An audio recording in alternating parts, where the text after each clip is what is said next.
Անուն հոր և որդվո և օգնի սրբո ամեն։ Սիրելիներ, մենք անցանք այս մեծ պահքի ճամփորդությունը, եկանք, հասանք Հարության և շուրջ 40 օրեր դեռևս Հարության օրեր են և մենք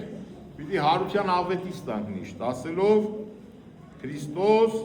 հարյավ իմ եռելոց։ Օրհնյալ է հարությունը Քրիստոսի։ Հարությունը Քրիստոսի, այո։ Ուզում եմ մի փոքր Հարության մասին նորից խոսենք, որտեղ կարելի է միշտ խոսել Հարության մասին։ Երբ որ կանայք եկան գերեզման, Կիրակի օրը առավոտը շուտ, առավոտյան, որպեսի մարմինը օծեն, գալիս են ինչ են տեսնում, հրեշտակների են տեսնում և վախ ենք ում իրենց մեջ, վախում են, մենք էլ հրեշտակ տեսնենք, մենք էլ կվախենանք։ Եվ ինչ են ասում հրեշտակները, հիշեցնում են, ասում են, ձեր հետ ինչ էր խոսում, ասում էր, որ պիտի գնամ, պիտի խաչվեմ, պիտի հարություն առնեմ, գնացեք աշակերտներին ասեք այդ մասին, որ առաքյալները պատրաստ լինեն, որտեղ առաքյալները, գիտեք, փախել էին բոլորը, վախից։ Բայց հետո Պետրոս առաքյալն է գալիս, Հովհաննես առաքյալն է գալիս, իրեն գալիս են ու տեսնում են կտավներ այնտեղ են, փաթն են բանը, մի կողմ իրա ծալած դրված են, և այնտեղ Մարիամի պարագան, Մարիամ Մագդաղենացու, այնտեղ ուրիշ Մարիամ էլ կար, այնտեղ ուրիշ կանայք էլ կար, այնտեղ հիմա ավետարանիչները չեն կարևորել այդ դեպքը, որ գրեն մի քանի հոգով են եղել։ Այստեղ խոսակցություն է տեղի ունենում Մարիամի միջև և Քրիստոսի միջև, երբ որ իր աչքին երևում է, արդեն տեսնում է հստակ։ Մարիամի մոտ ինչ է, ցանկություն է առաջանում մոտենալ Տիրոջը։ Այ ոնց որ մենք հարազատ ենք կորցնում և ուզում ենք կորցրած հարազատին ողջ տեսնել։ Եվ երբ որ ողջ տեսնենք, ամեն ինչ կանենք, որ իր ներկայությունը վայելենք։ Վստահ եմ պիտի մոտենանք, գրկենք, ուրախանանք։ Բայց Քրիստոս ասաց սպասի։ Դեռ պետք չէ մոտենալ ինձ։ Որովհետև դեռևս չեմ բարձրացել իմ հոր մոտ։ Ավելի մանրամասնեմ ինչ է տեղի ունենում։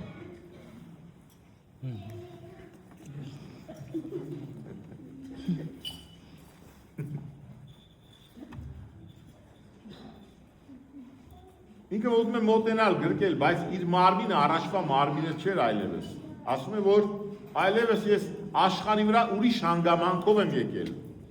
Այլևս առաջվանը չէ։ Ինչ պիտի ակնկալեր Մարիամ Մագդաղենացին։ Պիտի ակնկալեր, որ Քրիստոս նորից իրենց հետ ապրի։ Այն ինչը որ մենք կուզենք, որ մեր մահացած ննջեցյանները ապրեին մեր հետ։ Քրիստոս ասում է վերջ այլևս այդ տեսակ շփում հարաբերություն չկա, հարաբերությունը փոխվել է այլևս։ Դեռ չեմ բարձրացել հորս մոտ, այսինքն դեռևս գործեր ունեմ անելու աշխարհի վրա, դեռևս 40 օր էստեղ եմ ես, դեռևս էստեղ եմ, բայց ուրիշ հանգամանքով։ Ես այդ հատվածը ուզում եմ գտնել, մի քիչ դժվար է սպային գտնել։ Չնայած կարևոր։ Ներողություն եմ խնդրում, միակեր չեմ ուզում, որ ես ամիջը ձայնագրվի, բայց ինչ նոր հանգամանք, նոր հարաբերություն Աստծո հետ, որտեղ Քրիստոս պիտի գնա, ասում է, երբ որ կգնա, մխիթարիչը կուղարկեմ, Սուրբ Հոգին գա, այլևս ձեր հետ կլինի, դուք մերակ չեք լինի։ Բայց տեսեք մենք երեխաներ ունենք, չէ, երեխային հաճելի է միշտ ծնողի գրկում լինելը։ Այրենք Քրիստոսի գրկի մեջ են այդ ժամանակ։ Բայց երբ որ երեխաները քայլում են, ծնողն էլ է ուրախանում։ Գրկից ներքև, երեխան էլ է ուրախանում։ Եթե երեխան գնում է դպրոց, ծնողի գրկում չէ։ ինքը գիտի, որ պաշտպան ունի, իրեն տիրություն անող ունի, իր մասին հոգ տանող ունի։ Նման կերպով էլ Աստված է գրկել էր իրենց, հիմա եկավ պահը, որ բաժանվեցին։ Այլևս իրենք հեռու պիտի լինեն, բայց Աստված էլի հոգում է իրեն մասին։ Այնպես չէ, որ Աստված թողեց ворբ կամ անտեր։ Այսինքն նոր հարաբերություն է ստեղծվում։ Սա ավելի օգտակար հարաբերություն է, որտեղ եթե Քրիստոս որոշակի շրջանում, որոշակի մարդկանց հետ է շփվում, հարությունից հետո հոգու միջոցով բոլորի հետ։ Դրա համար անպայման ասում է, ես պիտի գնամ, որ հոգին գա։ Եվ ինչ եղավ այս ընթացքում, այս կանայք գնացին, առաքյալներին տեսան, որ առաքյալները աղոթում են իրենց համար, ոչ թե իրենց համար, այլ բոլորը միասին միատեղ մեկտեղ աղոթք են անում։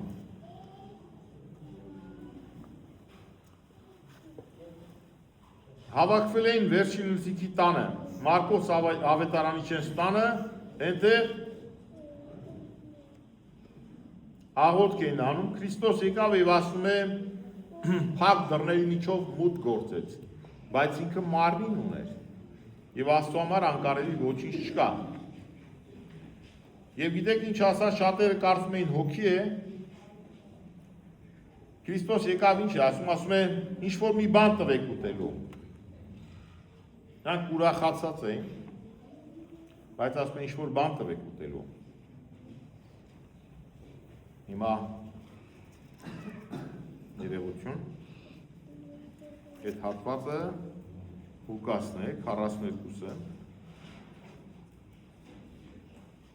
Հիսուս եկավ, ասեց խաղաղություն ձեզ, մի վախեցեք, վախում են, կարծում են, թե ոգի են տեսնում։ Մտեսեք իմ ձեռքերը, շոշափեցեք ոտքերը, որտեղ նույն ինքը ես եմ։ Շոշափեցեք եւ տեսեք, որտեղ ոգին մարմին եւ ոսկորներ չունի։ Եվ ձեռքերը, ոտքերը պարզում են։ Այնպես չէ, որ ասում են, մի մոտեցեք, Մարիամին չի նշանակում ձեռքով մի դիպչեք։ Ինքը շփվեց առաքյալների հետ, ասաց, եկեք շոշափեք, Թովմասին էլ ասաց, չէ, արի շոշափի,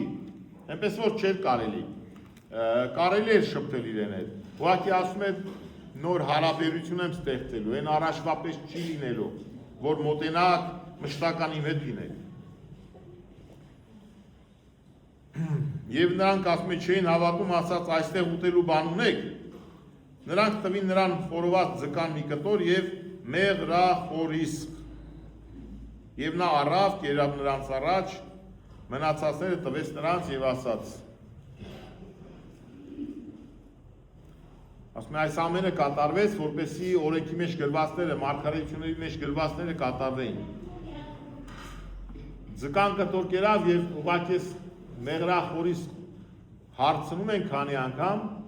ես դրա համար ուզում եմ բարձրաձայնեմ, այդ մեղրախորիսկը ինչ է։ Խորիսկը նույն խորիզն է ձեր ասված։ Խորիզը ալյուրն է, որ եփում են կարակով։ Ինչ է դա կոչվում։ Փոխինձ։ Հալվա են, չէ՞։ Այդ դրա մեջ մեղրաջուր են խառնում, դառնում է մեղրով, մեղրախորիզով գաթա, լավ էսպես ասեմ, կամ հաց։ Սրա մասին է խոսքը։ Փոխինձ։ Շատ լավ։ Այս ընթացքում ասում է, երբ որ ինքը խոսեց,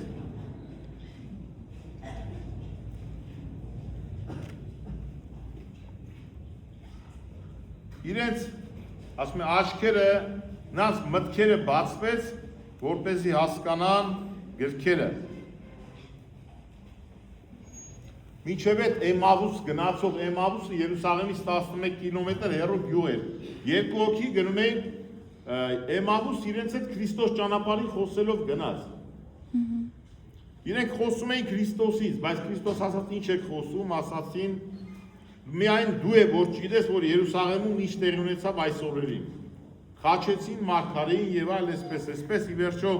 իրենք ճանաչում են Քրիստոսին, բայց Քրիստոս թույլ չէր տալիս, որ իրենք տեսնեին։ Եվ ասում է, երբ որ մի կտոր հաց տվեց իրենց, այդ ժամանակ բացվեցին նրանց աչքերը, երեկոյան արդեն հասել էին տեղ հոգնած,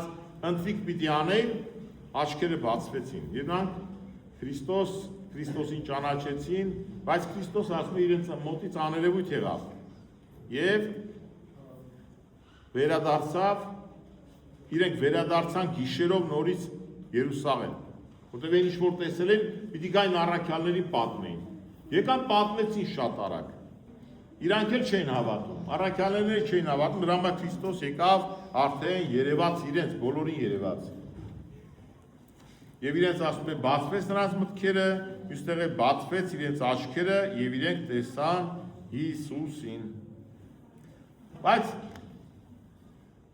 ասում է հարության 8-րդ օրը, դա ասենք այսօր։ Թովմասի պատմությունն է պատմում, Թովմասի ավետարանական պատմություն, որ ասում ենք անհավատ Թովմաս։ Երբ որ Քրիստոս երևում է առաքյալներին, իրենց միջից միայն բացակայր Թովմասը։ Թովմասը ասում է մինչև չտեսնեմ, բոլորդ գիտեք, ասում ենք անհավատ կամ թերահավատ Թովմաս, մինչև չտեսնեմ, մատս չդնեմ այդ անցքերի մեջ, շոշափեմ, չտեսնեմ, չեմ հավատա։ Երբեմն ասում ենք անհավատ թերահավատ, բայց իրականության մեջ Թովմասը լավ էլ հավատացյալ էր, լավ էլ հավատում էր, ուղղակի ինքը չասեմ նախանձ ասեմ, ինչ ասեմ, մեջը ցանկությունը կար, ինքն էր ուզում արժանի լինել Տիրոջը տեսնելուն, ինչպես մյուս առաքյալները տեսան։ Դրա համար ինքը այսպես ոգևորված պայման է դնում, մինչև չտեսնեմ։ Եվ Քրիստոս գալիս երևում է, Թոմասին ասում է, արի շոշափի, տես, որ ես նույն մարմին եմ։ Ինչու շատերը կան, մինչև ասում են, որ դա երևութական բաներ է, աչքերին է երևացել մարդկանց, որ Քրիստոս հարություն է արել։ Դրա համար ասում եք, եք շոշափեք, հաց կուտեմ, հաց եք կերել, մինչև էր։ Հետո եւս բազում անգամներ շփվեց, նրանց հետ հաց կերավ։ Դա հատուկ նրա համար էր, որպես իրենք հասկանային, որ Քրիստոս հոգի չէ, այլ կոնկրետ մարմին է։ Եվ ասաց Տեր իմ եւ Աստված իմ, Թովմասը տեսնելով Քրիստոսին, չգիտենք մատները դրեց չդրեց, բայց ամենայն հավանականությամբ մատները չի էլ դրել, բայց ասում է Տեր իմ եւ Աստված իմ, ընդունեց որպես Տեր եւ որպես Աստված։ Եվ այստեղ մի ուրիշ հատված էլ էլի նորից այդ առաջի օրվա հարության պայից, եւ Քրիստոս ասում է գնացեք եւ ասացեք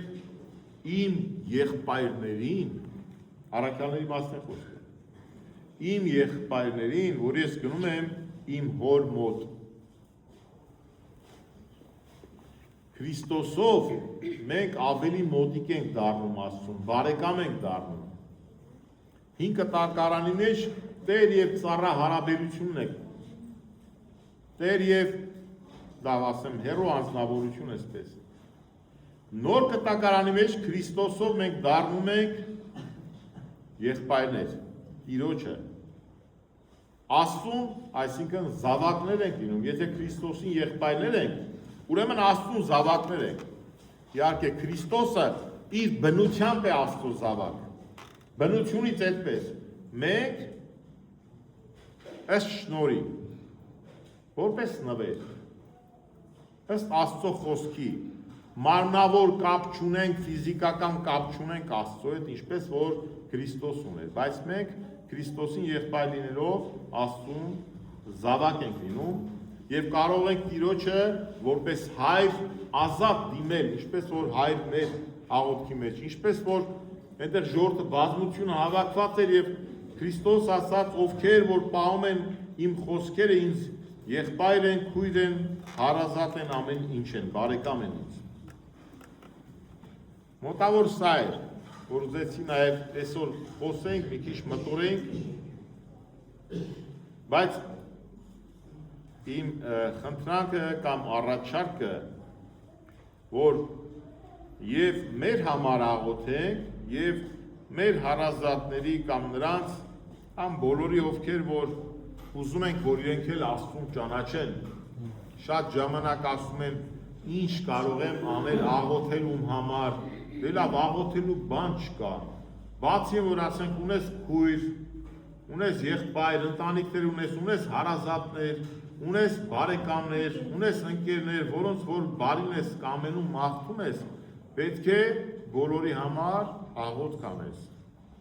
բոլորի համար։ Եթե ասում ենք աղոթք ինչ է, մի հատ կարճ կոնկրետ երկու բառ կասենք, կվերջացնենք։ Միշտ աղոթք դիանենք։ Որտեղ դրա կարիք ունեն, ովքեր որ հիվանդ են, հիվանդություն են, իրենց համար եւս աղոթք։ Ու նաեւ շատ կարեւոր մի բան, որ երկնքում միշտ ուրախություն է մեղավորի դարձի գալու համար, Աստծուն խնդրենք, որ Աստված էլ բացի մեր հարազատների մտքերը ու աչքերը։ Ինչպես որ Էմավուսի ճամփորդները աչքերը բացվեցին, իրենք տեսան, որտեղ ասում են նայելու եք ու չեք տեսնելու։ Մենք էլ շատ բաներ կա չէ, փնտրում ենք սեղանի դրված, վրա դրված մեր աչքի առաջ, ժամերով փնտրում ենք չկա, բայց մեր աչքի առաջ է դրված, որտեղ նայում ենք ու չենք տեսնում։ Նման կերպով էլ Աստված միշտ կա տեսանելի, բայց մենք նայում ենք ու չենք տեսնում Քրիստոսին։ Որ կարողանանք միշտ նայենք ու տեսնենք։ Բացի դա, նաև մեր հարազատների կամ ում համար որ աղոթք ենք անում, որ նրա միտքը եւս բացվի եւ ինքը նաև մտքով տեսնի, մտքով հասկանա, մտքով ընկալի Քրիստոսին, որպեսզի երկնքում ուրախություն լինի, որտեղ երկնքում իսկ ովքեր որ մեկի համար բարի գործ արեցին, դարձի բերեցին կամ աղոթեցին, դրա վարձքը մեծ է։ Աստված զորացնի յուրաքանչյուրիս աչքերում մտքերը միշտ բացվայի շնորհներով ամեն։ Ամեն։ Եվ դուր մեզ համարձակած այն բարբարով բանալս վերանս մեր կարդալս քեզ երկնավոր թար երկել եւ ասել